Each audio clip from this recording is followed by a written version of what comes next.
حضرت لوط علیہ السلام کے پاس آنے سے پہلے یہ فرشتے حضرت ابراہیم علیہ السلام کے پاس گئے۔ انہوں نے حضرت ابراہیم علیہ السلام کو خوشخبری دی کہ ان کی بیوی کے یہاں بچے کی ولادت ہوگی، اور یہ بھی بتایا کہ انہیں بھیجنے کا مقصد قوم لوط کے اوباش، عیاش اور گمراہ لوگوں کو تباہ کرنا ہے۔ قرآن میں ارشاد ہوتا ہے، ابراہیم نے کہا، اے فرستادگان الہی، اور کیا مہم آپ کو درپیش ہے؟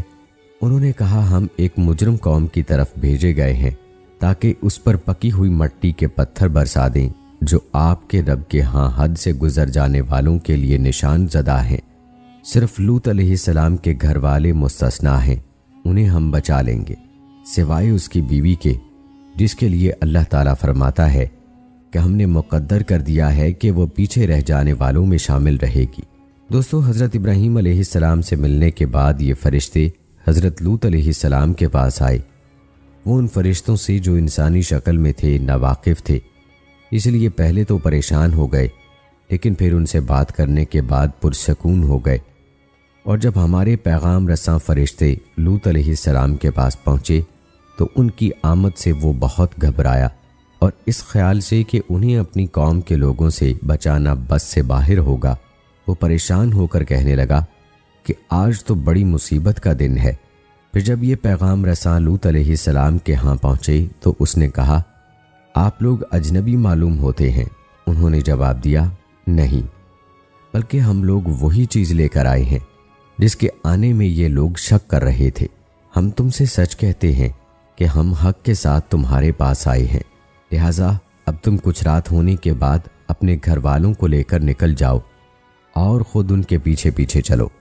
تم میں سے کوئی پلٹ کر نہ دیکھے، بس سیدھے چلے جاؤ جدھر جانے کا تمہیں حکم دیا جا رہا ہے۔ اور ہم نے اپنا فیصلہ پہنچا دیا کہ صبح ہوتے ہوتے ان لوگوں کی جڑ کاٹ دی جائے گی۔ تیری اثنا قوم لوط کے گمراہ افراد کو ان کے یہاں مہمانوں کی اطلاع مل گئی۔ وہ اپنے ناپاک ارادے لے کر دوڑے دوڑے حضرت لوط علیہ السلام کے گھر پہنچ گئے۔ انہوں نے ہر طرح کی شرم و حیا کو بالائے طاق رکھتے ہوئے حضرت لوط علیہ السلام سے مطالبہ کیا کہ اپنے مہمان ہمارے حوالے کر دو، اس غرض سے کہ گھر کا کوئی فرد نکل کر بھاگنے نہ پائے۔ ان لوگوں نے حضرت لوط علیہ السلام کے گھر کے گرد گھیرا ڈال دیا۔ حضرت لوط علیہ السلام اپنے مہمانوں کا خیال کر کے بے حد پریشان ہوئے اور اپنی قوم سے کچھ یوں خطاب فرمایا، اے لوگو، یہ میرے مہمان ہیں، میری فضیحت نہ کرو، اللہ سے ڈرو اور مجھے رسوا نہ کرو۔ ان لوگوں پر کوئی اثر نہیں ہوا، اور وہ جواباً کہنے لگے، کیا ہم تمہیں بارہا منع نہیں کر چکے ہیں کہ دنیا بھر کے ٹھیکیدار نہ بنو؟ اس خیال سے کہ انہیں اور ان کے مہمانوں کو شیطانی سلوک سے سابقہ ہے، حضرت لوط علیہ السلام نے کہا، کاش میرے پاس اتنی طاقت ہوتی کہ تمہیں سیدھا کر دیتا، یا کوئی مضبوط سہارا ہی ہوتا کہ اس کی پناہ لیتا۔ اس پر ان کے مہمانوں نے انہیں یاد دلایا کہ وہ اللہ تعالیٰ کی جانب سے بھیجے گئے پیغام رساں ہیں، اور انہیں تسلی دیتے ہوئے کہا، اے لوط، ہم تیرے رب کے بھیجے ہوئے فرشتے ہیں، یہ لوگ تیرا کچھ نہ بگاڑ سکیں گے، بس تو کچھ رات رہے اپنے اہل و عیال کو لے کر نکل جا، اور تم میں کوئی شخص پیچھے پلٹ کر نہ دیکھے، لیکن تیری بیوی پیچھے رہ جائے گی، کیونکہ اس پر بھی وہی کچھ گزرنے والا ہے جو ان لوگوں پر گزرے گا۔ ان کی تباہی کے لیے صبح کا وقت مقرر ہے، صبح ہوتے اب دیر ہی کتنی ہے۔ دوستو، آپ نے ملاحظہ فرمایا کہ جب قوم لوط کی سرکشی، گمراہی اور گناہ پر اصرار حد سے بڑھ گیا تو اللہ تعالیٰ نے اس پوری قوم کو نیست و نابود کر دیا، اور صرف حضرت لوط علیہ السلام اور ان کے ماننے والوں کو فرشتے بھیج کر بچا لیا۔ صبح کے وقت بستی کے گمراہ لوگوں کو ایک ہولناک و ہلاکت خیز حادثے یعنی عذاب الہی نے آ لیا، جس کی خبر حضرت لوط علیہ السلام انہیں پہلے ہی دے چکے تھے، اور پھر انہوں یعنی قوم لوط نے اسے یعنی حضرت لوط علیہ السلام کو اپنے مہمانوں کی حفاظت سے باز رکھنے کی کوشش کی۔ آخر کار ہم نے ان لوگوں کو اندھا کر دیا، اور انہوں نے سنا کہ اب میرے عذاب کا اور میری تنبیہات کا مزہ چکھو۔ صبح سویرے ہی ایک اٹل عذاب نے ان کو آ لیا، بلکہ قرآن میں اللہ تعالیٰ نے بیان فرمایا ہے کہ آخر کار پو پھڑتے ہی ان کو ایک زبردست دھماکے نے آن گھیرا، اور ہم نے اس بستی کو الٹ دیا اور ان پر پکی ہوئی مٹی کے پتھروں کی بارش برسا دی۔ اس واقعے میں ان لوگوں کے لیے بڑی نشانیاں ہیں جو صاحب فراست ہیں، اور وہ علاقہ جہاں یہ واقعہ پیش آیا تھا گزرگاہ عام پر واقع ہے۔ اس میں سامان عبرت ہے ان لوگوں کے لیے جو ایمان والے ہیں۔ پھر جب ہمارے فیصلے کے عمل میں آنے کا وقت آ پہنچا تو ہم نے اس بستی کو الٹ دیا اور اس پر پکی ہوئی مٹی کے پتھر تابڑ توڑ تہ در تہ بوچھاڑ کی شکل میں برسائے، جن میں سے ہر پتھر تیرے رب کی یہاں نشان زدہ تھا، اور ظالموں سے یہ سزا کچھ دور نہیں۔ پھر باقی ماندہ لوگوں کو ہم نے تباہ کر دیا اور ان پر برسائی پکے ہوئے پتھروں کی ایک برسات، بڑی ہی بری بارش تھی جو ان ڈرائے جانے والوں پر نازل ہوئی۔ یقیناً اس میں ایک نشانی ہے، مگر ان میں سے اکثر ماننے والے نہیں۔ اور یہ حقیقت ہے کہ تیرا رب زبردست بھی ہے اور بے حد رحیم بھی۔ یہ گمراہ لوگ تباہ ہو گئے اور صرف ایک گھرانے کے بقدر حضرت لوط علیہ السلام اور ان کے ماننے والے لوگ بچا لیے گئے۔ حضرت لوط علیہ السلام کی بیوی ان کے ماننے والوں میں نہیں تھی، لہٰذا اسے بھی انہی لوگوں کے ساتھ نیست و نابود کر دیا گیا، اور لوط علیہ السلام کو ہم نے پیغمبر بنا کر بھیجا۔ پھر یاد کرو جب اس نے اپنی قوم سے کہا، کیا تم ایسے بے حیا ہو گئے ہو کہ وہ فحش کام کرتے ہو جو تم سے پہلے دنیا میں کسی نے نہیں کیا؟ تم عورتوں کو چھوڑ کر مردوں سے اپنی خواہش پوری کرتے ہو۔ حقیقت یہ ہے کہ تم بالکل ہی حد سے گزر جانے والے لوگ ہو۔ مگر اس قوم کا جواب اس کے سوا کچھ نہ تھا۔ نکالو ان لوگوں کو اپنی بستیوں سے، بڑے پاک باز بنتے ہیں۔ آخرکار ہم نے لوط علیہ السلام اور اس کے گھر والوں کو بجز اس کی بیوی کے جو پیچھے رہ جانے والوں میں تھی بچا کر نکال دیا، اور اس قوم پر برسائی پکے پتھروں کی ایک بارش۔ پھر دیکھو کہ ان مجرموں کا کیا انجام ہوا۔ اور یوں حضرت لوط علیہ السلام اور ان کا گھرانہ ان کی بیوی کو چھوڑ کر بچا لیا گیا۔ عہد نامہ عتیق میں ہے کہ یہ باقی ماندہ لوگ بعد ازاں حضرت ابراہیم علیہ السلام کے پاس ہجرت کر گئے۔ جہاں تک سرکش نافرمان اور گمراہ قوم لوط کے لوگوں کا تعلق ہے تو انہیں اور ان کی رہائش گاہوں تک کو صفحہ ہستی سے حرف غلط کی مانند مٹا دیا گیا۔ بحیرہ مردار میں واضح نشانیاں موجود ہیں۔ سورہ ہود کی 82ویں آیت میں واضح طور پر بیان کیا گیا ہے کہ قوم لوط پر نازل کردہ عذاب کی نوعیت کیا تھی۔ جب ہمارے فیصلے کے عمل میں آنے کا وقت آ گیا تو ہم نے اس بستی کو الٹ دیا اور اس پر پکی ہوئی مٹی کے پتھروں کی تابڑ توڑ تہ در تہ بوچھاڑ کی شکل میں بارش کر دی۔ قرآن کا یہ کہنا کہ اس بستی کو الٹ دیا یہ ظاہر کرتا ہے کہ وہ پورا علاقہ ایک زبردست و شدید زلزلے کے ذریعے مکمل طور پر تباہ کر دیا گیا تھا۔ اسی کی مطابقت میں جھیل لوط یعنی بحیرہ مردار جہاں یہ تباہی وقوع پذیر ہوئی تھی، اس حادثے کی واضح شہادتیں لیے ہوئے ہے۔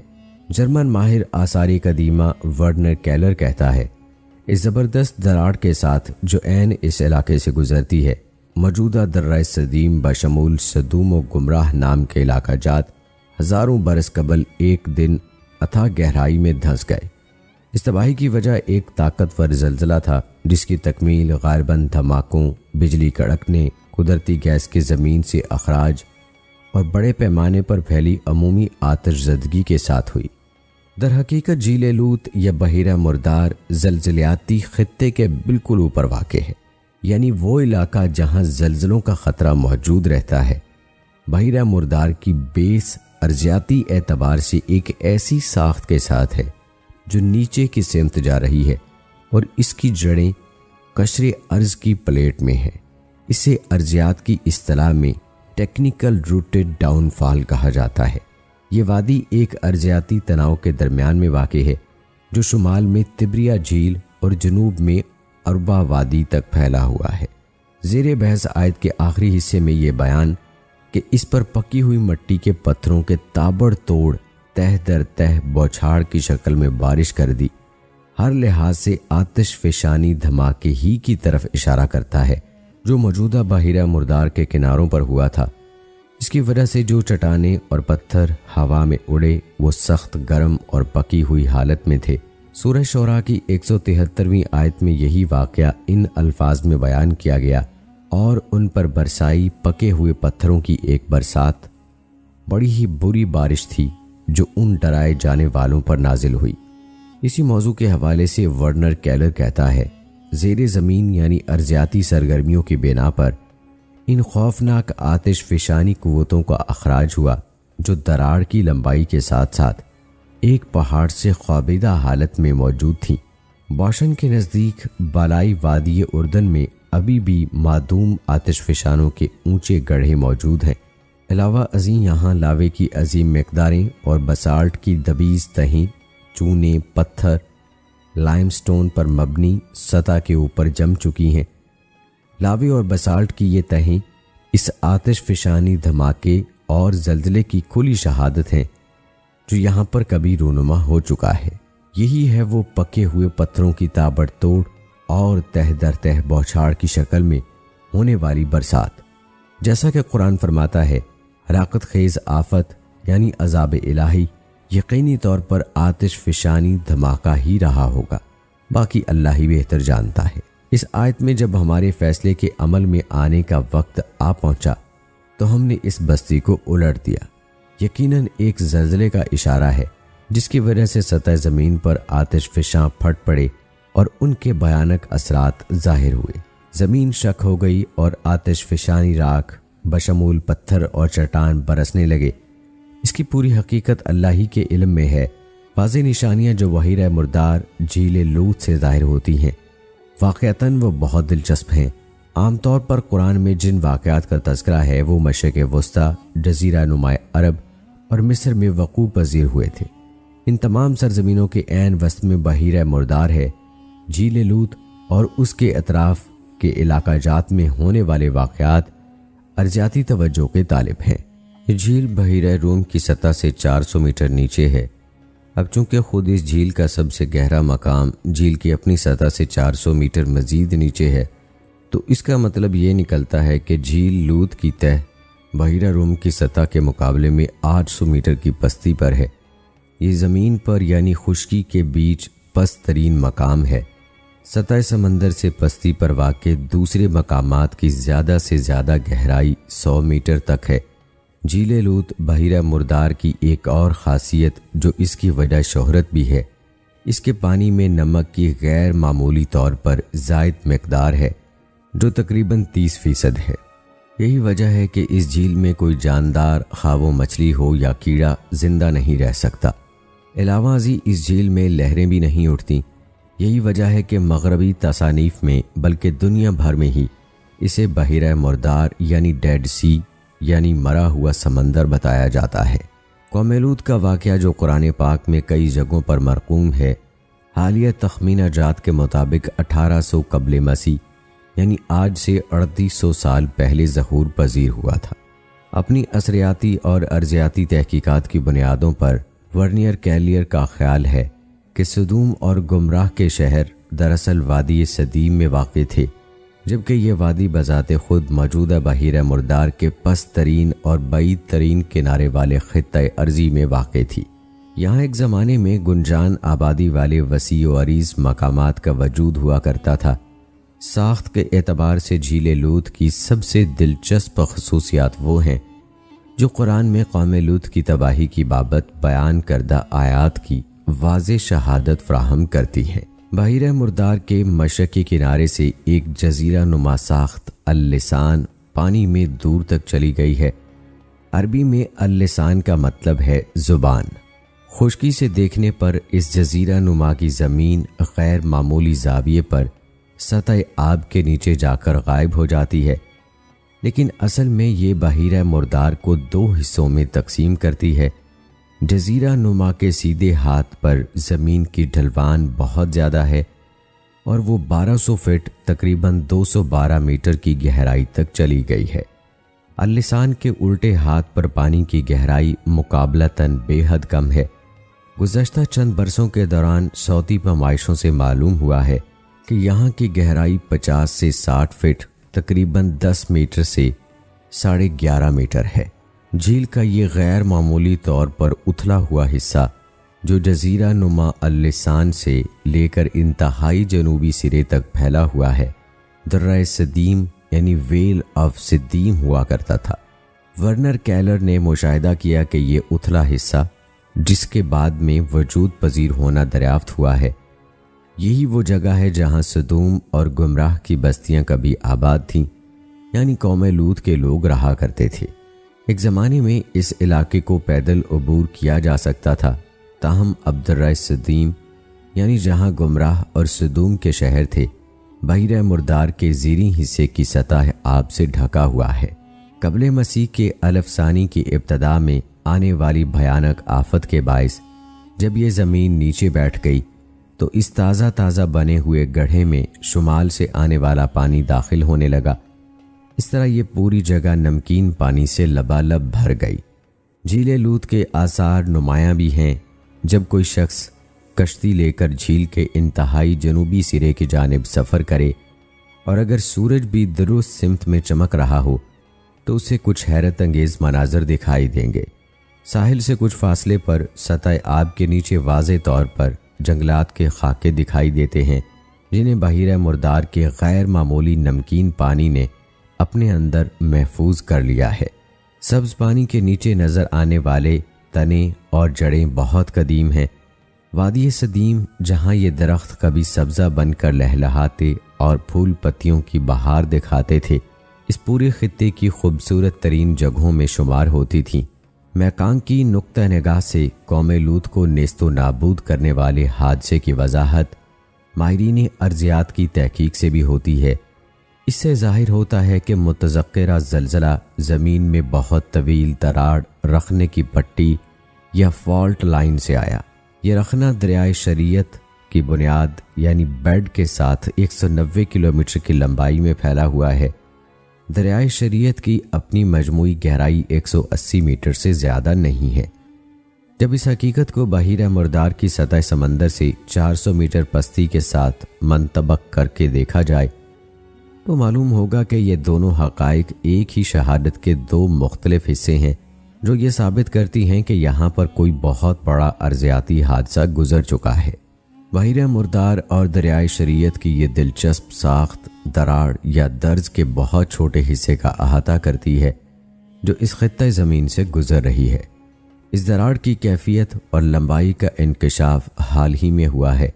فالٹ کا آغاز کوہ سور کی بیرونی حدود سے ہوتا ہے، جو بحیرہ مردار کے جنوبی ساحلوں سے گزر کر صحرائے عرب اور خلیج عقبہ کے راستے بحیرہ احمر تک جاری رہتا ہے، یہاں تک کہ اس کا اختتام افریقہ میں ہو جاتا ہے۔ لمبائی کے رخ پر اس کے ساتھ ساتھ زبردست آتش فشانی سرگرمیاں مشاہدے میں آئی ہیں۔ اسرائیل کے گلیلی پہاڑوں، اردن کے بلند مستہ علاقوں، خلیج عقبہ اور دوسرے نواحی مقامات پر سیاہ باسالٹ اور لاوا موجود ہیں۔ یہ تمام کی تمام باقیات اور جغرافیائی شواہد ثابت کرتے ہیں کہ جھیل لوط کی جگہ پر کوئی زبردست ارضیاتی سانحہ رونما ہو چکا ہے، بلکہ نیشنل جیوگرافک میگزین اپنی دسمبر 1957 کی اشاعت میں کچھ اس انداز سے تبصرہ کرتا ہے: سدوم کا پہاڑ جو ایک بنجر و بیکار خطہ زمین ہے، بحیرہ مردار سے قدرے اٹھتا ہوا ہے۔ سدیم اور گمراہ کے تباہ شدہ شہر کسی کو کبھی نہیں ملے، مگر صاحبان علم کو یقین ہے کہ وہ ذکر کیے گئے دونوں شہر انہی چٹانوں کے درمیان درہ سدیم میں پھیلے ہوئے تھے۔ قرین قیاس یہی ہے، بحیرہ مردار کے سیلابی پانی نے ایک زبردست زلزلے کے بعد انہیں دونوں شہروں کو غرق کر دیا۔ قرآن حکیم ہمیں بتا رہا ہے کہ اللہ کے قوانین میں کوئی تبدیلی نہیں ہوتی۔ یہ لوگ کڑی کڑی قسمیں کھا کر کہا کرتے تھے، اگر کوئی خبردار کرنے والا ان کے ہاں آ گیا ہوتا تو یہ دنیا کی ہر دوسری قوم سے بڑھ کر راست روح ہوتے، مگر جب خبردار کرنے والا ان کے ہاں آ گیا تو اس کی آمد نے ان کے اندر حق سے فرار کے سوا کسی چیز میں اضافہ نہ کیا۔ یہ زمین میں اور زیادہ سرکشی کرنے لگے اور بری بری چالیں چلنے لگے، حالانکہ بری چالیں اپنے چلنے والوں ہی کو لے بیٹھتی ہیں۔ اب کیا یہ لوگ اس کا انتظار کر رہے ہیں کہ پچھلی قوموں کے ساتھ اللہ کا جو طریقہ رہا ہے وہی ان کے ساتھ بھی برتا جائے؟ یہی بات ہے کہ تم اللہ کے طریقے میں ہرگز کوئی تبدیلی نہ پاؤ گے، اور تم کبھی نہ دیکھو گے کہ اللہ کی سنت کو اس کے مقرر راستے سے کوئی طاقت پھیر سکتی ہے۔ جی ہاں، اللہ کے طریقے یعنی قانون میں کوئی تبدیلی نہیں آتی۔ ہر وہ شخص جو اس کے متعین کردہ قوانین کے خلاف کھڑا ہوگا اور ان کے خلاف ورزی کرے گا، اسے انہی قوانین الہی کے تحت سزا بھی دی جائے گی۔ سلطنت روم کی تنزلی کی علامت پومپیائی کے لوگ بھی قوم لوط کی مانند جنسی بے راہ روی، بدفعلی، بدکاری اور غیر فطری فعل کی عادتوں میں مبتلا تھے۔ ان کا انجام بھی بالکل وہی ہوا جو قوم لوط کا ہوا تھا۔ پومپیائی کی تباہی ویسوویس آتش فشاں کے پھٹنے سے ہوئی۔ یہ آتش فشاں اٹلی کا ترہ امتیاز ہے جو قبل ازیں نیپلس کا شہر تھا۔ یہ آتش فشاں پچھلے 2000 سال سے خاموش ہے، لیکن اس کے نام ویسوویس کا مطلب ہے تنبیہ کا پہاڑ۔ یہ نام بھی بلا وجہ نہیں رکھا گیا ہے۔ وہ آفت جس نے گمراہ اور صدوم کو نابود کر دیا، بالکل ویسی ہی آفت نے پومپیائی کو بھی تباہ و برباد کیا۔ ویسوویس پہاڑ کے ایک طرف نیپلس ہے تو دوسری طرف مشرق میں پومپیائی واقع ہے۔ یہی پہاڑ آج سے 2000 سال پہلے اچانک پھٹ پڑا اور یکایک بڑی مقدار میں لاوا اور گرم راکھ اس سے ابل پڑے اور پومپیائی شہر کے باسی لاوے اور راکھ میں گھر کر رہ گئے۔ یہ بھیانک حادثہ اتنی تیزی سے رونما ہوا کہ شہر کے ایک ایک چیز اور ایک ایک باسی روزمرہ معمولات سر انجام دیتے ہوئے اس کا شکار ہو گیا، اور یہ لوگ آج تک اسی حالت میں پڑے ہیں جیسے کہ وہ 2000 سال پہلے تھے۔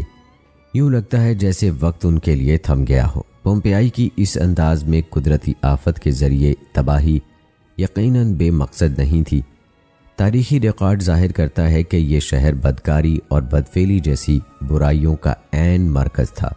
یہ شہر بدکاری کے ضمن میں خصوصی شہرت رکھتا تھا، اور یہ چیز اس شہرت میں اتنی زیادہ تھی کہ وہاں کعبہ خانوں کی درست تعداد تک معلوم نہیں ہو سکی۔ بےہودگی اور بے شرمی تمام حدوں کو پار کر چکی تھی۔ پومپیائی میں کعبہ خانوں کے دروازوں پر مردانہ اعضائے تناسل کی اصل جسامت کے پتھر کے بنے ہوئے نمونے لٹکائے جاتے تھے۔ یہاں پر متھرائی عقیدے کے مطابق اخلاط بھی کھلے عام کیا جاتا تھا، مگر ویسوویس کے علاوے نے پورے شہر کو صرف ایک لحظے میں صفحہ ہستی سے مٹا دیا۔ اس واقعے کا سب سے عبرتناک پہلو یہ ہے کہ اتنے بھیانک آتش فشانی وبال کے باوجود شہر کا ایک فرد بھی بچ کر نہیں بھاگ سکا۔ یوں لگتا ہے جیسے انہیں یہ آفت آنے کا احساس بھی نہیں ہوا، یا پھر وہ اس آفت کے نزول پر مسحور تھے۔ کھانا کھاتے ہوئے ایک گھرانہ چشمے زدن میں پتھرا گیا، متعدد جوڑے بحالت اخلاط پتھرا گئے۔ ایک اور سب سے توجہ طلب چیز یہ بھی ہے کہ ان میں سے کئی جوڑے ہم جنس پرستوں کے ہیں جنہیں اسی حالت میں اللہ کے عذاب نے آن گھیرا۔ گرم راکھ اور لاوے نے انہیں کوئی مہلت دیے بغیر پتھر کے بتوں میں تبدیل کر دیا۔ پومپیائی سے برآمد ہونے والے بعض پتھریلی لاشوں کے چہروں پر بھی خوف کا کوئی نشان نہیں ہے۔ بیشتر لاشوں کے چہروں پر حیرت، سراسیمگی یا پریشانی جیسے تاثرات عموماً پائے گئے ہیں۔ اس آفت اور آفت رسیدگی کا ایک ناقابل فہم پہلو بھی ہے۔ یہ کیسے ممکن ہے کہ ہزاروں لوگ کچھ بھی دیکھیں اور سنے بغیر موت کا نوالا بننے کا انتظار کرتے رہے ہوں؟ یہی پہلو ہمیں بتاتا ہے کہ پومپیائی کے لوگ بھی بالکل ویسے ہی تباہ کن عوامل کا شکار ہوئے جن کے بارے میں قرآن نے وضاحت فرمائی ہے، کیونکہ قرآن جب کبھی ایسے واقعات کا حوالہ دیتا ہے تو اچانک تباہی کا صرف ایک اشارہ دیتا ہے۔ مثال کے طور پر سورہ یاسین میں بیان کردہ شہر کے باسی ایک لمحے میں تمام کے تمام مر گئے۔ یہ کیفیت سورہ یاسین کی 29ویں آیت میں کچھ اس طرح بتائی گئی ہے: بس ایک دھماکہ ہوا اور یکایک وہ سب بجھ کر اور خاموش ہو کر رہ گئے۔ سورہ القمر کی 31ویں آیت میں ایک بار پھر قوم سمود کی تباہی کا تذکرہ کرتے ہوئے اچانک تباہی کا حوالہ دیا گیا ہے: ہم نے ان پر بس ایک ہی دھماکہ چھوڑا اور وہ باڑے والے کی روندی ہوئی باڑ کی طرح بھس ہو کر رہ گئے۔ پومپیائی کے لوگوں کی موت بھی ایسی ہی سرعت رفتاری کے ساتھ ہوئی جس کا تذکرہ پہلے آیات میں کیا گیا ہے۔ اس کے باوجود جہاں کبھی پومپیائی تھا اس کے آس پاس لوگوں نے اب تک کوئی خاص عبرت نہیں پکڑی۔ نیپلس کے اضلاع جہاں عیاشی اور اوباشی کی اجارہ داری ہے، پومپیائی والوں کی بے راہ روی اور شہوت پرستی سے کچھ زیادہ مختلف نہیں۔ کیپری کا جزیرہ ہم جنس پرستوں اور بے لباسوں کا گڑھ ہے۔ سیاحوں کے لیے نشر ہونے والے اشتہارات میں کیپری کو ہم جنس پرستوں کی جنت کے طور پر بھی پیش کیا جاتا ہے۔ معاملہ صرف کیپری جزیرے یا اٹلی تک ہی محدود نہیں، بلکہ قریب تمام دنیا کی یہی صورتحال ہوتی جا رہی ہے۔ اسی طرح اخلاقی زوال پذیری ہر وقت روبہ عمل ہے، اور آج کے لوگ ماضی کی تباہ شدہ معدوم و معتوب تہذیبوں کے لوگوں سے عبرت پکڑنے کے لیے تیار نظر نہیں آتے۔ بہرحال دوستو، حضرت لوط علیہ السلام کی نافرمان قوم جو گناہ کیا کرتی تھی، اس گناہ کو مختلف ناموں سے پکارا جاتا ہے، جیسے کہ اقلام بازی، لواطت پرستی وغیرہ۔ تو دوستو، اقلام بازی اللہ پاک کی بارگاہ میں سب سے ناپسندیدہ گناہ ہے۔ اس کا اندازہ آپ اس بات سے لگا سکتے ہیں کہ حضرت سلیمان علیہ السلام نے ایک مرتبہ شیطان سے پوچھا، اللہ پاک کو سب سے بڑھ کر کون سا گناہ ناپسند ہے؟ ابلیس بولا، جب مرد سے بدفعلی کرے اور عورت سے خواہش پوری کرے۔ حضرت وقی رضی اللہ تعالی عنہ سے مروی ہے، جو شخص قوم لوط کی طرح بدفعلی کرے گا اور توبہ کیے بغیر مرے گا تو تدفین کے بعد اسے قوم لوط کے قبرستان میں منتقل کر دیا جائے گا اور اس کا حشر قوم لوط کے ساتھ ہوگا۔ حضرت ابو سعید خدری رضی اللہ تعالی عنہ سے مروی ہے، آخری زمانے میں کچھ لوگ لوطیہ کہلائیں گے، اور یہ 3 طرح کے ہوں گے۔ ایک وہ جو بشہوت صرف مردوں کی صورت دیکھیں گے اور ان سے بات چیت کریں گے، دوسرے وہ جو ان سے ہاتھ ملائیں گے اور گلے بھی ملیں گے، اور تیسرے وہ جو ان کے ساتھ بدفعلی کریں گے۔ ان سبھی پر اللہ پاک کی لعنت ہے، مگر وہ جو توبہ کر لیں گے تو اللہ پاک ان کی توبہ قبول فرمائے گا اور وہ گناہوں سے بچے رہیں گے۔ دوستو، اس گناہ میں مبتلا لوگوں کو امرد بھی کہتے ہیں، اور ہر ایک امرد بھی جہنم کا حقدار ہے۔ امرد سے دوستیاں کرنے والے شیطان کے وار سے خبردار رہیں۔ اگر امرد رضامندی سے یا پیسوں یا نوکری وغیرہ کے لالچ میں بدفعلی کروائے گا تو وہ بھی گناہگار اور جہنم کا حقدار ہے۔ دوستو، لواطت کا عمل عقلی اور طبی دونوں اعتبار سے انتہائی خبیث ہے۔ عقلی اعتبار سے اس طرح کہ یہ عمل فطرت کے خلاف ہے، لواطت کرنے والا اپنی فطرت کے خلاف چل رہا ہے، اور فطرت کے خلاف چلنا عقلی اعتبار سے انتہائی قبیح ہے۔ دوسری خباثت یہ ہے کہ اس کی وجہ سے نسل انسانی میں اضافہ رک جاتا ہے۔ تیسری خباثت یہ ہے کہ اس عمل کی وجہ سے انسانیت ختم ہو جاتی ہے۔ چوتھی خباثت یہ ہے کہ لواطت کا عمل ذلت و رسوائی اور آپس میں عداوت و نفرت پیدا ہونے کا ایک سبب ہے، بلکہ عقل سلیم رکھنے والوں کے نزدیک وہ عمل ضرور خبیث ہے جو ذلت و رسوائی اور نفرت پیدا ہونے کا سبب بنے۔ یہ بدکاری تمام جرموں سے بڑا جرم ہے۔ اس جرم کی وجہ سے قوم لوط پر عذاب آیا جو دوسری عذاب پانے والی قوموں پر نہ آیا۔ دوستو، ہم جنس پرستی کا یہ قصہ تفاسیر کے کتب میں یوں بیان ہوا ہے کہ سدوم کے آس پاس 5 نہایت خوبصورت شہر آباد تھے، جن میں سے ہر ایک کی آبادی 1 لاکھ نفوس سے زیادہ ہی تھی۔ یہ علاقے نہایت سرسبز و شاداب اور قدرت کی فیاضی کا حسین شاہکار تھے۔ باغات کی کثرت تھی تو لہلہاتے کھیت یہاں کے باسیوں کی ضروریات سے کہیں زیادہ تھے، اور یہی وجہ تھی کہ قرب و جوار کی بستیوں کے باسی بھی اپنی معاشی و غذائی ضروریات کے لیے ان بستیوں کا رخ کیا کرتے، مگر یہ بات ان بستیوں کے لوگوں کو بالکل بھی پسند نہ تھی۔ ان کے خیال میں ان کی بستیوں میں پیدا ہونے والے پھلوں، اناج اور سبزیوں پر صرف انہی کا حق ہے۔ ان کی شدید خواہش تھی کہ دوسری بستیوں کے لوگ ان کے علاقوں میں نہ آئیں، لیکن یہ انہیں منع کرنے سے بھی ڈرتے تھے۔ جب کوئی قوم اللہ کی دی ہوئی نعمتوں کا شکر ادا کرنے کی بجائے غرور و تکبر اور عادات بد میں مبتلا ہو جائے تو ایسے لوگوں کے دل و دماغ پر شیطان قابض ہو جاتا ہے، اور پھر یہ ابلیس کے نقش قدم پر چلنے لگتے ہیں۔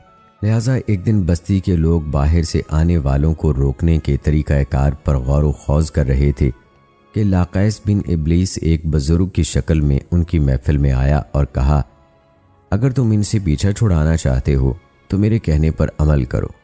اجنبی بزرگ کی یہ بات سب نے نہایت توجہ سے سنی اور طریقہ بتانے پر اصرار کیا، تو لاقیس بن ابلیس نے کہا کہ کل بتاؤں گا۔ دوسرے دن بدبخت لاقیس بن ابلیس خود ایک خوبصورت نوعمر لڑکے کے بھیس میں آیا اور انہیں اپنی عورتوں کی بجائے مردوں کے ساتھ فعل بد کرنا سکھایا۔ اس طرح لاقیس بن ابلیس کے کہنے پر اس بدکاری کے موجد یہی ملعون لوگ تھے، انہوں نے شیطان کی ایما پر ایک ایسا گناہ ایجاد کیا جس کا اولاد آدم میں اس سے پہلے کسی کو خیال تک نہیں آیا تھا۔ لاقیس بن ابلیس نے ان لوگوں سے کہا کہ اگر تم لوگ مہمانوں کی آمد سے نجات چاہتے ہو تو اس کی تدبیر بس یہی ہے کہ زبردستی اس کے ساتھ بدفعلی کرو۔ لہٰذا سب سے پہلے لاقیس بن ابلیس خود ایک خوبصورت لڑکے کی شکل میں ظاہر ہوا تھا اور اپنے ساتھ ان لوگوں سے خوب بدفعلی کرائی۔ پھر رفتہ رفتہ اس برے کام کے یہ لوگ اس قدر عادی ہو گئے کہ عورتوں کو چھوڑ کر مردوں سے اپنی شہوت پوری کرنے لگے۔ یہی وہ وقت تھا کہ جب اللہ تعالیٰ نے حضرت لوط علیہ السلام کو نبی بنا کر اس قوم کی اصلاح کے لیے بھیجا۔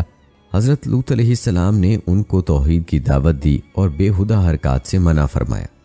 قرآن پاک میں اللہ تعالیٰ فرماتے ہیں کہ لوط کو یاد کرو جب انہوں نے اپنی قوم سے کہا کہ تم بے حیائی کے کام کیوں کرتے ہو؟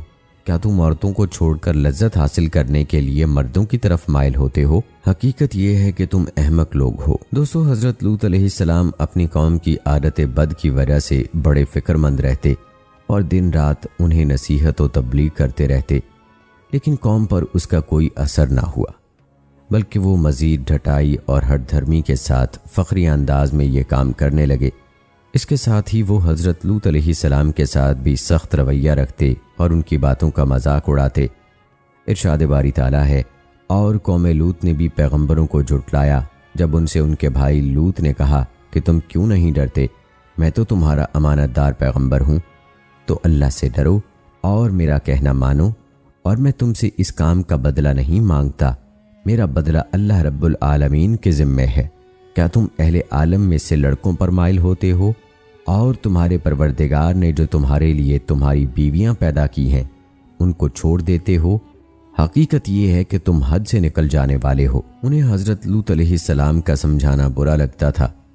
قصہ مختصر قرآن کریم میں ارشاد ہے کہ انہوں نے لوط علیہ السلام سے ان کے مہمانوں کو لینا چاہا تو ہم نے ان کی آنکھیں اندھی کر دیں۔ ابھی صبح کا آغاز ہی ہوا تھا کہ اللہ تعالیٰ کے حکم سے حضرت جبرائیل علیہ السلام نے بستی کو اپنے پر سے اکھیڑا اور پھر اپنے بازو پر رکھ کر آسمان پر چڑھ گئے، حتیٰ کہ آسمان والوں نے بستی کے کتوں کے بھونکنے اور مرغوں کے بولنے کی آوازیں سنی۔ پھر اس بستی کو زمین پر دے مارا، جس کے بعد ان پر پتھروں کی بارش ہوئی۔ ہر پتھر پر مرنے والے کا نام لکھا ہوا تھا۔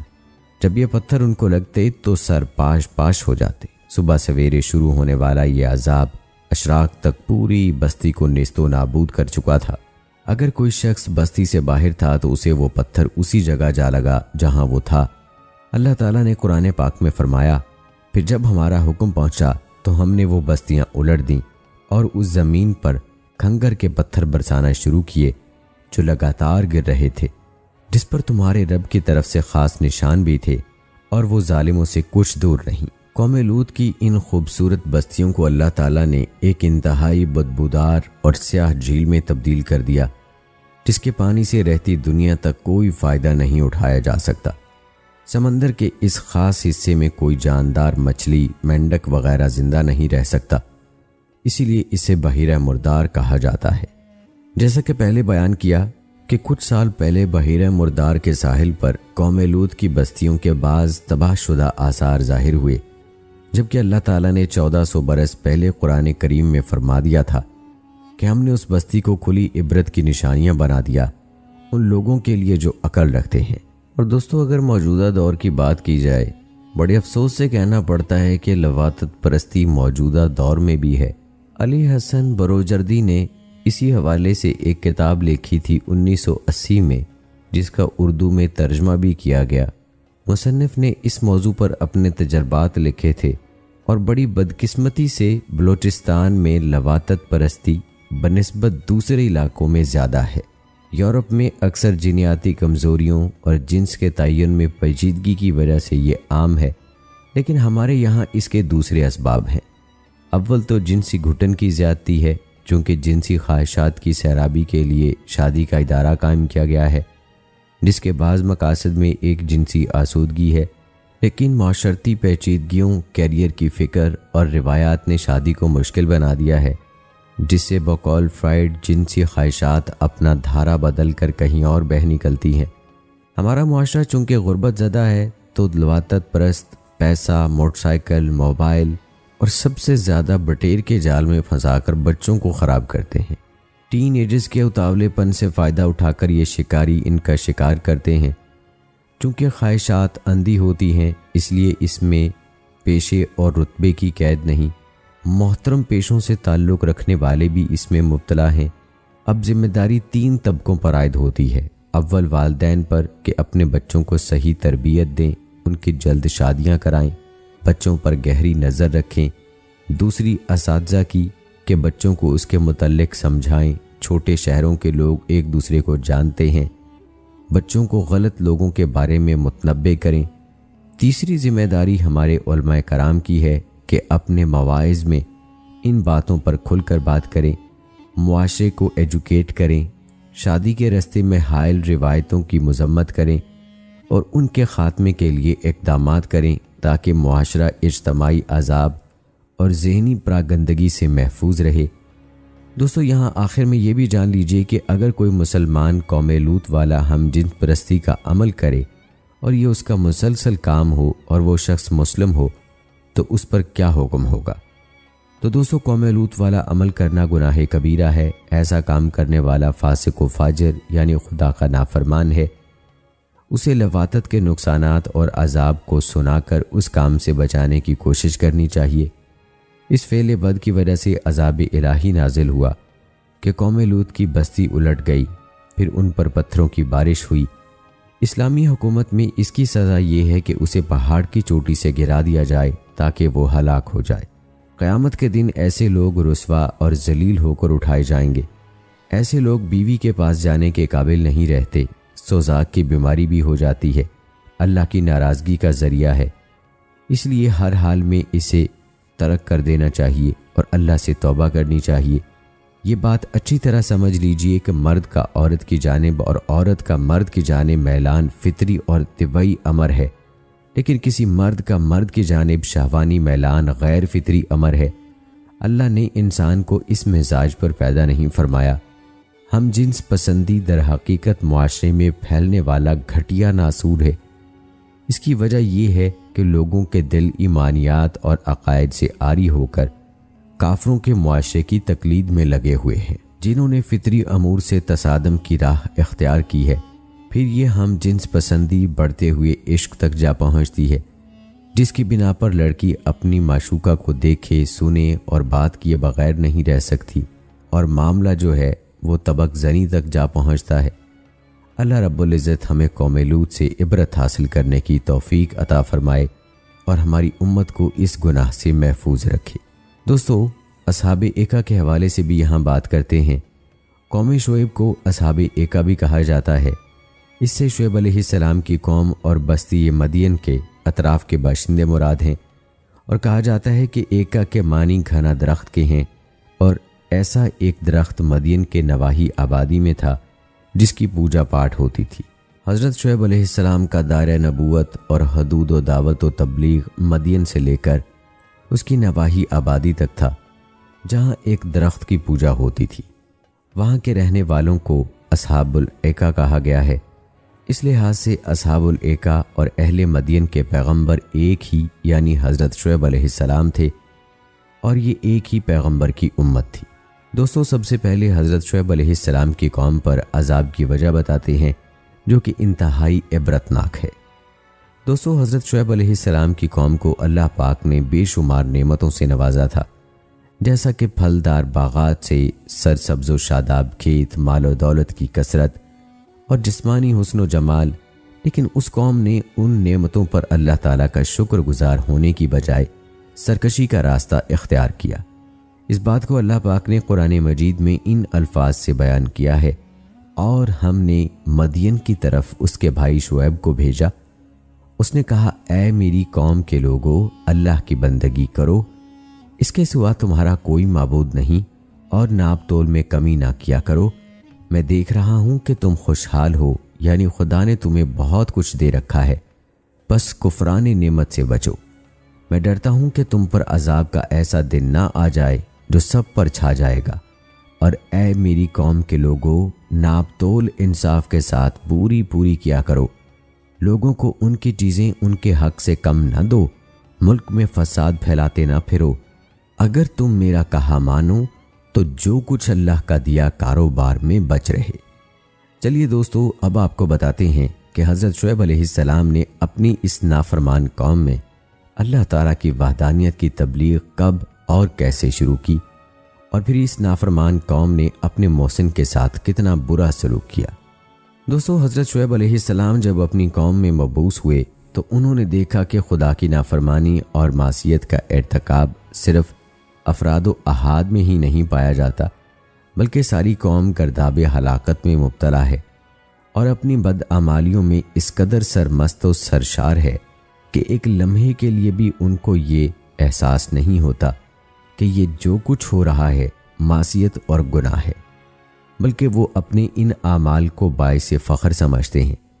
ان کی بہت سی بد اخلاقیوں اور نافرمانیوں سے قطع نظر جن قبیح امور نے خصوصیت کی ساتھ ان میں رواج پا لیا تھا، وہ یہ تھے بت پرستی اور مشرکانہ رسوم و عقائد، خرید و فروخت میں پورا لینا اور کم تولنا، یعنی دوسرے کو اس کے حق سے کم دینا اور اپنے لیے حق کے مطابق لینا، بلکہ اس سے زیادہ معاملات میں کھوٹ اور ڈاکہ زنی، قوموں کے عام رواج کے مطابق دراصل ان کی رفاہیت، خوش عیشی، دولت و ثروت کی فراوانی، زمین اور باغوں کی زرخیزی اور شادابی نے ان کو اس قدر مغرور بنا دیا تھا کہ وہ ان تمام امور کو اپنی ذاتی میراث اور اپنا خاندانی ہنر سمجھ بیٹھے تھے، اور ایک ساتھ کے لیے بھی ان کے دل میں یہ خطرہ نہیں گزرتا تھا کہ یہ سب کچھ خدا تعالیٰ کی عطا و بخشش ہے کہ شکر گزار ہوتے اور سرکشی سے باز رہتے۔ غرض ان کی فارغ البالی نے ان میں طرح طرح کی بد اخلاقیاں اور قسم قسم کے عیوب پیدا کر دیے تھے۔ آخر غیرت حق حرکت میں آئی اور سنت اللہ کے مطابق ان کو راہ حق دکھانے، فسق و فجور سے بچانے اور امین و متقی اور بااخلاق بنانے کے لیے انہی میں سے ایک ہستی کو چن لیا اور شرف نبوت اور رسالت سے نواز کر اس کو دعوت اسلام اور پیغام حق کا امام بنایا۔ یہ ہستی حضرت شعیب علیہ السلام کی ذات گرامی تھی۔ خدا کی توحید اور شرک سے بیزاری کا اعتقاد تو تمام انبیاء علیہ السلام کی تعلیم کی مشترک بنیاد اور اصل ہے، جو حضرت شعیب علیہ السلام کے حصے میں بھی آئی تھی، مگر قوم کی مخصوص بد اخلاقیوں پر توجہ دلانے اور ان کو راہ راست پر لانے کے لیے انہوں نے اس قانون کو بھی اہمیت دی کہ خرید و فروخت کے معاملے میں یہ ہمیشہ پیش نظر رہنا چاہیے کہ جو جس چیز کا حق ہے وہ پورا اس کو ملے، کہ دنیاوی معاملات میں یہی ایک ایسی بنیاد ہے جو متزلزل ہو جانے کے بعد ہر قسم کے ظلم، فسق و فجور اور مہلک خرابیوں اور بد اخلاقیوں کا باعث بنتی ہے۔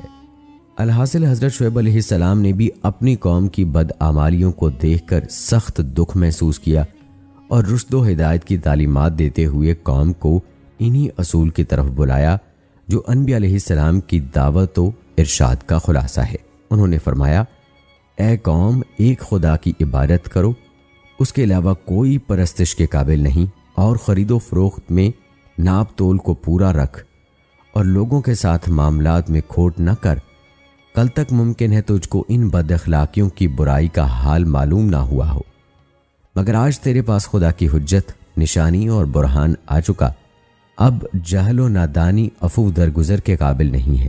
حق کو قبول کر اور باطل سے باز آ، کہ یہی کامرانی اور کامیابی کی راہ ہے، اور خدا کی زمین میں فتنہ و فساد نہ کر، جبکہ اللہ تعالیٰ نے اس کی صلاح و خیر کے تمام سامان مہیا کر دیے۔ اگر تجھ میں ایمان و یقین کی صداقت موجود ہے تو سمجھ کہ یہی فلاح و بہبود کی راہ ہے، اور دیکھ ایسا نہ کر کہ دعوت حق کی راہ کو روکنے اور لوگوں کو لوٹنے کے لیے ہر راہ پر جا بیٹھے، اور جو آدمی بھی ایمان لائے اس کو خدا کی راہ اختیار کرنے پر دھمکیاں دینے لگے اور اس میں کجروی پیدا کرنے کے درپے ہو جائے۔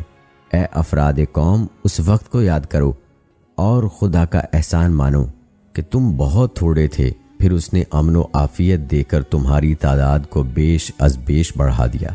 اے میری قوم، ذرا اس پر بھی غور کر کہ جن لوگوں نے خدا کی زمین پر فساد پھیلانے کا شیوہ اختیار کیا تھا، ان کا انجام کس قدر عبرتناک ہوا۔ اور اگر تم میں سے ایک جماعت مجھ پر ایمان لے آئی اور ایک جماعت ایمان نہیں لائی، تو صرف اتنی ہی بات پر معاملہ ختم ہو جانے والا نہیں، بلکہ صبر کے ساتھ انتظار کر تاکہ اللہ تعالی ہمارے درمیان آخری فیصلہ کر دے، اور وہی بہترین فیصلہ کرنے والا ہے۔ حضرت شعیب علیہ السلام بڑے فصیح و بلیغ تھے، شیریں کلامی، حسن خطابت، طرز بیاں اور طلاقت لسانی میں بہت نمایاں امتیاز رکھتے تھے، اسی لیے مفسرین ان کو خطیب الانبیاء کے لقب سے یاد کرتے ہیں۔ بس انہوں نے نرم و گرم ہر طریقے سے قوم کو رشد و ہدایت کے یہ کلمات ارشاد فرمائے، مگر اس بدبخت قوم پر مطلق کوئی اثر نہ ہوا، اور چند ضعیف اور کمزور ہستیوں کے علاوہ کسی نے پیغام حق پر کان نہ دھرا۔ وہ خود بھی اسی طرح بدعمال رہے اور دوسروں کی راہ بھی مارتے رہے۔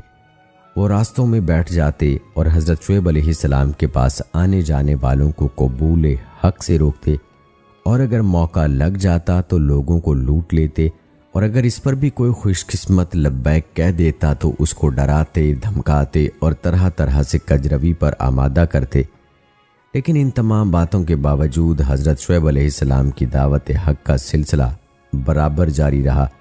تو ان میں سے سربرآوردہ اشخاص کے جن کو اپنی شوکت و طاقت پر غرور تھا، حضرت شعیب علیہ السلام سے کہا، اے شعیب، دو باتوں میں سے ایک بات ضرور ہو کر رہے گی، یا ہم تجھ کو اور تجھ پر ایمان لانے والوں کو اپنی بستی سے نکال دیں گے، یا تم کو مجبور کریں گے کہ پھر ہمارے دین میں واپس آ جاؤ۔ حضرت شعیب علیہ السلام نے فرمایا، اگر ہم تمہارے دین کو غلط اور باطل سمجھتے ہوں تو تب بھی زبردستی مان لیں، یہ تو بڑا ظلم ہے، اور جبکہ ہم کو خدا تعالیٰ نے تمہارے اس دین سے نجات دے دی تو پھر ہم اس کی طرف لوٹ جائیں، تو اس کا مطلب تو یہ ہوگا کہ ہم نے جھوٹ بول کر خدا تعالیٰ پر بہتان باندھا۔ یہ ناممکن ہے۔ ہاں، اگر اللہ کی جو کوئی ہمارا پروردگار ہے یہی مرضی ہو تو وہ جو چاہے گا کرے گا۔ ہمارے رب کا علم تمام اشیاء پر چھایا ہوا ہے، ہمارا تو صرف اسی پر بھروسہ ہے۔ اے ہمارے پروردگار، تو ہمارے اور ہماری قوم کے درمیان حق اور سچائی کے ساتھ فیصلہ کر دے، تو ہی بہتر فیصلہ کرنے والا ہے۔ قوم کے سرداروں نے جب شعیب علیہ السلام کا عزم و استقلال دیکھا تو ان سے روئے سخن پھیر کر اپنی قوم کے لوگوں سے کہنے لگے، خبردار، اگر تم نے شعیب علیہ السلام کا کہنا مانا تو تم ہلاک و برباد ہو جاؤ گے۔ حضرت شعیب علیہ السلام نے یہ بھی فرمایا، دیکھو، خدا تعالیٰ نے مجھ کو اس لیے بھیجا ہے کہ میں مقدور بھر تمہاری اصلاح کی صحیح کروں، اور میں جو کچھ کہتا ہوں اس کی صداقت اور سچائی کے ساتھ خدا کی حجت اور دلیل اور نشانی بھی پیش کیے جا رہا ہوں، مگر افسوس کہ تم اس واضح حجت کو دیکھ کر بھی سرکشی و نافرمانی پر قائم ہو، اور مخالفت کا کوئی پہلو ایسا نہیں ہے جو تم سے چھوٹا ہو، اور پھر میں تم سے اپنی اس رشد و ہدایت کے بدلے میں کوئی اجرت بھی نہیں مانگتا، اور نہ کوئی دنیاوی نفع کا طالب ہوں۔ میرا اجر تو اللہ کے پاس ہے، اور اگر تم اب بھی نہ مانو گے تو مجھے ڈر ہے کہ کہیں خدا کا عذاب تم کو ہلاک و برباد نہ کر ڈالے۔ اس کا فیصلہ اٹل ہے اور کسی کی مجال نہیں کہ اس کو رد کر دے۔ دوستو، اس پر قوم کے سردار تیوری چڑھا کر بولے، شعیب، کیا تیری نماز ہم سے یہ چاہتی ہے کہ ہم اپنے باپ دادا کے دیوتاؤں کو پوجنا چھوڑ دیں، اور ہم کو اپنے مال و دولت میں یہ اختیار نہ رہے کہ جس طرح چاہیں معاملہ کریں؟ اگر ہم کم تولنا چھوڑ دیں گے، کاروبار میں کھوٹ نہ کریں، تو مفلس و کلاش ہو کر رہ جائیں گے۔ بس کیا ایسی تعلیم دینے میں تجھ کو کوئی متین اور سچا رہبر کہہ سکتا ہے؟ حضرت شعیب علیہ السلام نے نہایت دل سوزی اور محبت کے ساتھ فرمایا، اے قوم، مجھے یہ خوف لگ رہا ہے کہ تمہاری یہ بے باکیاں اور خدا کے مقابلے میں نافرمانیاں کہیں تمہارا بھی وہی انجام نہ کر دیں جو تم سے پہلے قوم نوح، قوم ہود، قوم صالح اور قوم لوط کا ہوا۔ اب بھی کچھ نہیں گیا، خدا کے سامنے جھک جاؤ اور اپنی بد کرداریوں کے لیے بخشش کے طلبگار بن اور ہمیشہ کے لیے ان سے تائب ہو جا۔ بلا شبہ میرا پروردگار رحم کرنے والا اور بہت مہربان ہے، وہ تمہاری تمام خطائیں بخش دے گا۔ قوم کے سرداروں نے یہ سن کر جواب دیا، شعیب، ہماری سمجھ میں کچھ نہیں آتا کہ تم کیا کہتے ہو، تو ہم سب سے کمزور اور قریب ہے۔ اگر تیری باتیں سچی ہوتی تو تیری زندگی ہم سے زیادہ اچھی ہوتی، اور ہم کو صرف تیرے خاندان کا خوف ہے، ورنہ تجھ کو سنگسار کر کے چھوڑتے، تو ہرگز ہم پر غالب نہیں آ سکتا۔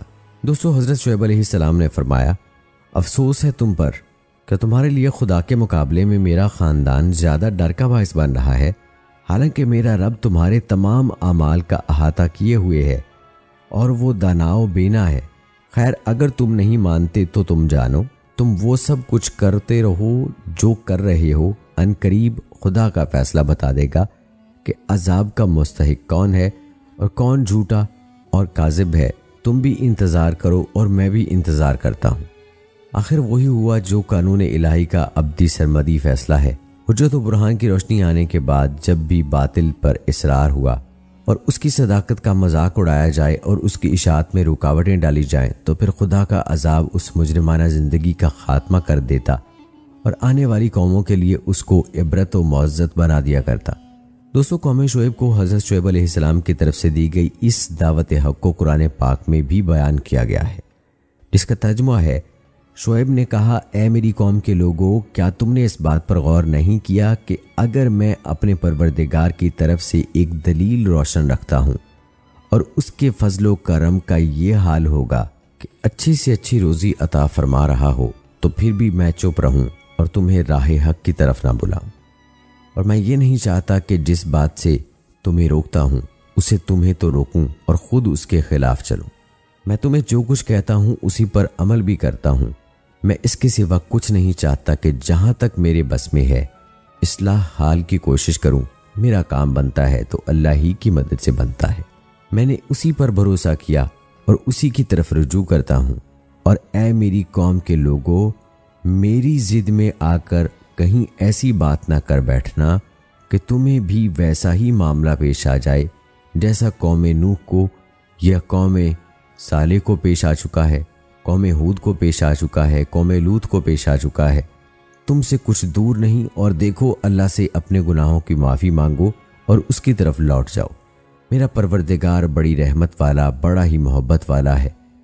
دوستو، اس دعوت حق میں حضرت شعیب علیہ السلام کی قوم کے جواب کو بھی اللہ پاک نے قرآن مجید میں بیان کیا ہے، جس کا ترجمہ ہے: لوگوں نے کہا، اے شعیب، تم جو کچھ کہتے ہو اس میں سے کچھ باتیں ہماری سمجھ میں نہیں آتی، اور ہم دیکھ رہے ہیں کہ تم ہم لوگوں میں ایک کمزور آدمی ہو۔ اگر تمہارے ساتھ تمہاری برادری کے آدمی نہ ہوتے تو ہم ضرور تمہیں سنگسار کر دیتے۔ تو ناظرین کرام، قرآن مجید میں ہے کہ نافرمانی اور سرکشی کی پاداش میں قوم شعیب کو دو قسم کے عذاب نے آ گھیرا، ایک زلزلے کا عذاب اور دوسرا آگ کی بارش کا عذاب۔ یعنی جب وہ اپنے گھروں میں آرام کر رہے تھے تو یک بیک ایک ہولناک زلزلہ آیا، اور ابھی یہ ہولناکی ختم نہ ہوئی تھی کہ اوپر سے آگ برسنے لگی، اور نتیجہ یہ نکلا کہ صبح کو دیکھنے والوں نے دیکھا کہ کل کے سرکش اور مغرور آج گھٹنوں کے بل اوندے جھلسے ہوئے پڑے ہیں۔ اس بات کو قرآن مجید میں اللہ پاک نے ان الفاظ میں بیان کیا ہے: پھر آ پکڑا ان کو زلزلے نے، پس صبح کو رہ گئے اپنے اپنے گھروں کے اندر اوندھے پڑے۔ ناظرین، قرآن مجید میں اللہ پاک اس عذاب کی مزید تفصیل یوں بیان کی ہے: پھر انہوں نے شعیب کو جھٹلایا، پس آ پکڑا ان کو بادل والے عذاب نے جس میں آگ تھی، بے شک وہ بڑے ہولناک دن کا عذاب تھا۔ ناظرین، اس طرح اللہ تعالیٰ نے اس نافرمان قوم کو عذاب میں مبتلا کر کے صفائی ہستی سے مٹا دیا اور ہمارے لیے نشان عبرت بنایا۔ ناظرین، اس قوم میں جو گناہ کثرت سے پایا جاتا تھا، آج ہم بھی اس گناہ کو اختیار کیے ہوئے ہیں۔ اس لیے ہمیں چاہیے کہ اپنی زندگی کو اسلامی اصولوں پر استوار کریں تاکہ دنیا و آخرت میں قوم شعیب کی طرح رسوا نہ ہوں۔ تو ناظرین کرام، یہ تھی ہماری آج کی ویڈیو۔ امید کرتے ہیں کہ آپ کو پسند آئی ہوگی۔ ہماری آج کی اس ویڈیو کے متعلق اپنی رائے کا اظہار کمنٹ باکس میں لازمی کیجیے گا۔ مجھے اگلی ویڈیو تک کی اجازت دیں۔ فی امان اللہ۔